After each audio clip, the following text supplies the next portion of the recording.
So, good morning. I'm sitting here with the vegetable policeman, and it is February 24th, 2015. So, we're still in the dead of winter. And Mr. Vegetable Police is doing a orange juice fast. Or is it a feast? Why don't you tell us what it is? It's more of a feast in my eyes, because I'm not fasting from anything. If anything, I'm slowing down and having a nice feast. You're having a feast. So, how many oranges do you juice in a day?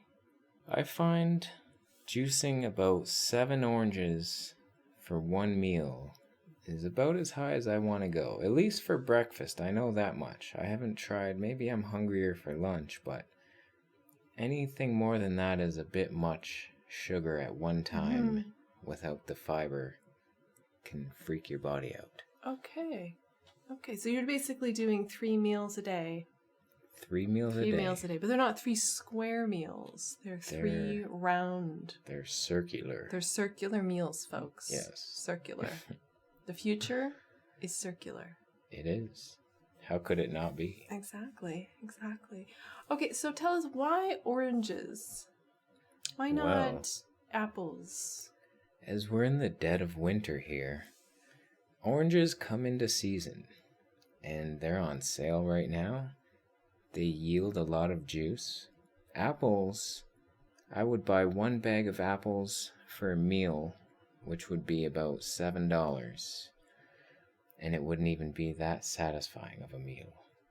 It would get really expensive. So oranges are also one of the most detoxifying fruits. That's why I do it.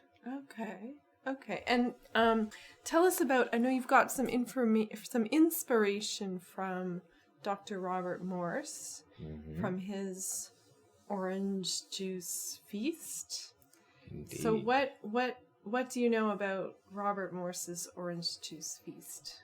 Well, I know that he was traveling and he came upon an orange grove. Okay. Where the farmer had a bumper crop, which is basically he had too much oranges and he needed help getting rid of them. Okay.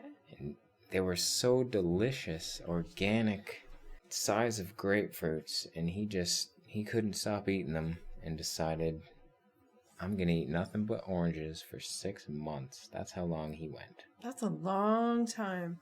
That's a really long time. And what do you think happens to a body? What happens to a person that goes through something like that? Because you're not doing 6 months, but like, No. what are you hoping to happen in that?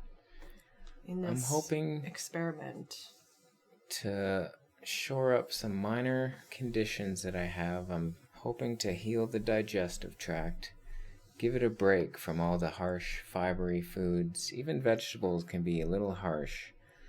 So I'm hoping to give it a break, hoping to clear my skin out, just kind of get in touch with what my body wants after a while.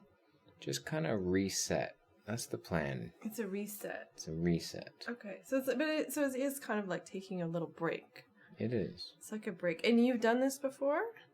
I've done small juice fasts. I've done 4 days on grapes. I've done 2 weeks on cantaloupes and bananas. I've done several 1 to 3 day juice fasts with green juices and fruit juices.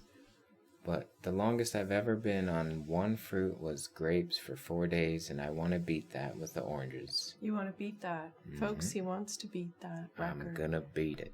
Okay. And you were doing grape juice or just grapes whole? I was just eating the grapes, and I believe sometimes I juiced them because after a while my teeth were starting to hurt on the grapes. So I've noticed that with certain fruits, they're just too much. Even though the citrus doesn't hurt my teeth, it doesn't make a lot of sense because they're more acidic than a grape. Or it should be. Could be the pesticides. I don't really know. Yeah, well, a grape, were you doing Concord grapes? I had some Concord grapes, but it was mostly just non-organic red grapes. Oh, okay. Interesting. So This is your first orange juice feast? I have never done this before. I have no idea what's going to happen. No idea. Okay. But it's liquid sunshine going into my body. It is a very beautiful color. Mm-hmm. Yeah, I really like that. And what did Robert Morse say anything about his orange juice feast experience? I don't remember what he healed, but he healed whatever health conditions he was facing at the time, and then his spirituality really increased, where he was having out-of-body experiences, and he just really got in touch with himself, and yeah, it was like a spiritual awakening for him. It seems a lot of raw foodists get some kind of experience like that, like sort of like into these, not necessarily out of body, but kind of like they get into some kind of uplifted state where they, I don't know, can you elaborate on that? Why that happens? Why there seems to be like some kind of spiritual upliftment, I'll call it. Why does that happen? Here's how I see it.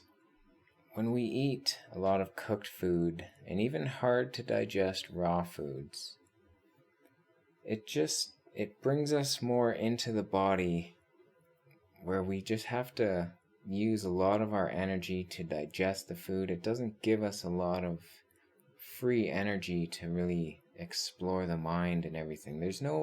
When you go on like a fruit fast, there's nowhere to hide from your emotions. You can't block it. A lot of people eat comfort food because it's really just so hard to digest. They can't experience the heavy emotions as well. The body only has that limited amount of nerve energy, and emotions and digestion are the two biggest hogs of that energy. So when you remove that, you're faced with yourself, and you gotta deal with those long buried emotions. And a lot of raw foodists go through that, and they do it, and they become better people, better versions of themselves. Very interesting.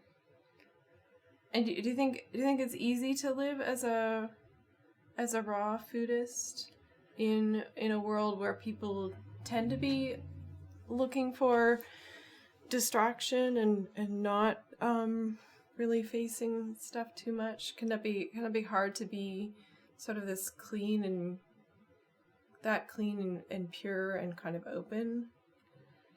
It can be tough. You can get some ridicule from friends who don't understand it, but a lot of that is that people aren't willing to do this work, this spiritual work, and face your demons, and it's tough work to do. That's for sure. We're always looking for a distraction. Yeah.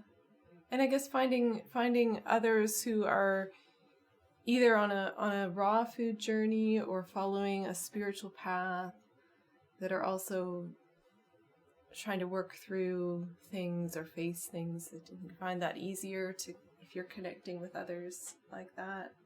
I mean, I don't know many people that are raw or even into the vegan thing in this city but you. So doing this together has been very helpful. Definitely. All right, we'll keep it going. Thanks for watching that wonderful video. Please subscribe. If you haven't done so already for some reason, share it on your Facebook page. That sounds like fun. Also, give this video a thumbs up if you liked it. Ask me what to do next, and I might do it. No guarantee.